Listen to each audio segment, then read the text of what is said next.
बिस्मिल्लाहिर्रहमानिर्रहीम। अस्सलाम वालेकुम। मैं हयात मुराद, आप देख रहे हो मेरा यूट्यूब चैनल मुराद टीवी।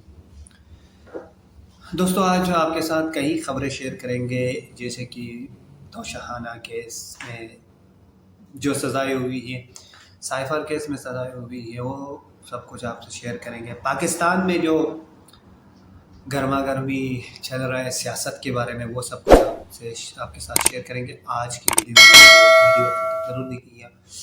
सबसे पहले बात करते हैं साइफ़र केस के बारे में। साइफ़र केस के बारे में एक छोटा सा काशिम अब्बासी ने एक छोटी सी क्लिप दिखाई कि पाकिस्तान के अदालिया ने आज से कुछ महीने पहले साइफ़र केस के बारे में क्या कह रहे थे और कल क्या हुआ है। जुडिशल सीक्रेट एक्ट अदालत में जो अदालत लगाई गई थी, उसमें क्या हुआ, तो वो सब कुछ आपको बताएंगे। सबसे पहले वो क्लिप देखिए, उसके बाद बात करते हैं। इसके बाद मोसेस जज ने इस मामले में दोनों को 10 साल कैद की। जब जज साहब कमरा अदालत से बाहर निकल रहे थे, उस पर शाह महमूद कुरैशी साहब ने एहतजाज किया कि उनका तो एक बयान ही रिकॉर्ड नहीं किया गया। तो जल्दी में जज साहब शायद ये बयान रिकॉर्ड करना भूल गए थे, जो कि एक कानूनी जरूरत समझी जाती है।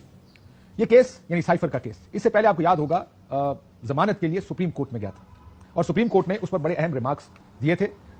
सुप्रीम कोर्ट ने जो दिसंबर 2023 को, उसमें उन्होंने मानी चेयरमैन में दो यानी साइफर केस में जो दरखास्त जमानत पर जो थी वो 3 रुकनी बेंच ने की थी। जस्टिस अतर मिल्ला ने कहा था कि साइफर कोड की जरूरत में आता है। वजारत खारजा कभी कोड पर मबनी साइफर वजीर आजम को नहीं देता। वजारत वजीर आजम को साइफर का तर्जुमा या ब्रीफिंग देती है। जस्टिस अतर मिल्ला का कहना था कि असल साइफर तो दफ्तर खारजा में है, अगर साइफर की कॉपी बाहर आई तो ये दफ्तर खारजा का जुर्म। ये सुप्रीम कोर्ट के रिमार्क्स थे उस वक्त। जस्टिस अतर मिनल्ला ने सवाल उठाते हुए कहा कि साइफर अगर दफ्तर खारजा के पास है तो बाहर कैसे निकला। जस्टिस तारिक मसूद साहब के रिमार्क्स भी कुछ ज्यादा मुख्तलिफ नहीं थे, जब उन्होंने कहा कि डी कोड हो गया तो ये साइफर नहीं रहा।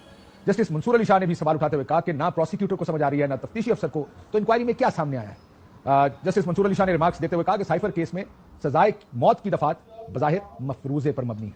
मोसेस जज साहब ने यह सवाल भी उठा दिया कि साइफर मामले पर गैर मुल्की कुव्वत को कैसे फायदा पहुंचा। जस्टिस अतर मिल्ला का कहना था कि जो दस्तावेज आप दिखा रहे हैं उसके मुताबिक तो गैर मुल्की ताकत का नुकसान हुआ।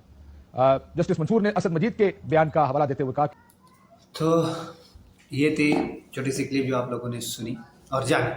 तो ये सारी बातें उस वक्त हुई थी कि साइफर केस की कॉपी कहाँ है, तो उसने कहा कि सेक्रेटरी के पास है। तो जब उससे पूछा गया तो उसने कहा मेरे से भी नहीं। अगर ये दफ्तर खारिजा के पास थी, दफ्तर खारिजा से ये लीक हो गई या बाहर आ गई, तो वो तो साइफर नहीं रही। फिर साइफर वो नहीं रही। अगर उसकी जिम्मेदारी है दफ्तर खारिजा की होती है, अगर उससे बाहर आ गई तो ये साइफर नहीं रही। तो वहाँ पे ये सारी बातें हुई। उसके बाद आइए अभी बात करते हैं सियासत के बारे में। तो जो सियासत की सरगर्मियाँ चल रही है, तो ये जो साइफर जब साइफर आई थी, साइफर केस आया था, साइफर का जो कॉपी इमरान खान ने शो की थे और जो ये चीज़ें सामने आई थी जिस टाइम, तो उस टाइम मरियम नवाज ने क्या कहा था कि साइफर तो ऐसा कुछ भी नहीं है, ना कोई मुदाहिलत हुई है, ना कोई साइफर, ये सारा झूठ है। सारे झूठे कागज़ें दिखा के साइफर बना के पेश कर रहे हैं इमरान खान। एक दूसरी शहबाज शरीफ ने भी यही कहा था। काफ़ी लोगों ने उनकी और लोगों ने भी यही बात कही थी कि ये झूठ है। अगर साइफर झूठ था, साइफर की नहीं थी, ऐसे कुछ भी मुदाखलत नहीं हुई थी, तो जो इमरान खान को कल सज़ा हुई है 10 साल की, वो किस चीज़ की? सवाल बनता है। और सज़ा भी ऐसी हुई है कि जज सज़ा सुनाता है, कोई तहरीरनामा लिख के नहीं देते, कोई तहरीर नहीं देखते, उधर लिख के नहीं देता है। और उधर शाह महमूद कुरैशी उसे कह रहे हैं कि मेरा कोई बयान रिकॉर्ड नहीं किया, उसका कोई बयान रिकॉर्ड नहीं किया जाता है। सिर्फ यही एक बात कही जाती है कि आप दोनों को क्या मैं 10-10 साल की सज़ा सुना रहा हूँ, आप हमारी तरफ देखिए। ये क्या, ये कोई मजाक है? तो बहुत कमज़ोर केस है, बहुत कमज़ोर सी सज़ा हुई है।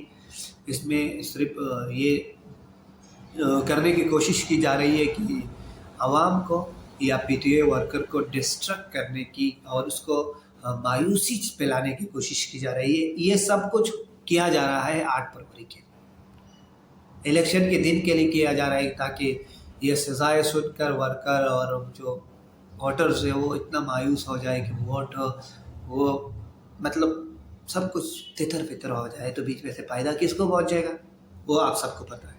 तो ये चीज़ें उसके लिए की जा रही है। तो मैंने जितनी सुनी है, जितने तजियाकारों के सीनियर तजियाकारों की बातें सुनी है, तो सबका कहना ये है कि पीटीआई वर्कर को बिल्कुल पुरअमन रहना है। 8 फरवरी के लिए और भी डबल मेहनत करनी है। اور اپنے اپنے علاقے کے کینڈیڈیٹ کو پہچاننا ہے، اس کے لیے اور بھی محنت کر کے اسے جتانا ہے. یہ ہوگی 8 فروری کے حوالے سے بات. اب ایک اور کیس، آج کی جو کیس کی بات کرتے ہیں، جو توشہانہ کیس کی بات کرتے ہیں، اس میں بشرا بی بی کو اور عمران خان کو 14 سال کی سزا ہو گئی. یعنی کہ ٹوٹل سزا کل جو ہے پھٹافٹ سزا سنائی گئی ہے، نہ کوئی تحریر نامہ، جب جج اٹھ کے چلے گئے 10 سال کی. آج 14 سال کی سزا ایک اور جج نے سنائی، سیکرٹ ایکٹ کا ایک جو عدالت ہے اس پہ سنائی گئی ہے، وہ چلی گئی، وہ بھی چلا گیا، کوئی تحریر نامہ نہیں. تو وہ جو پاکستان تحریک انصاف کا جو چیئرمین ہے بیرسٹر گوہر علی خان، وہ انتظار کر رہے ہیں جب یہ فیصلہ تحریر نامے میں آئیں گے تو اس کو سپریم کورٹ اور ہائی کورٹ میں چیلنج کیا جائے گا.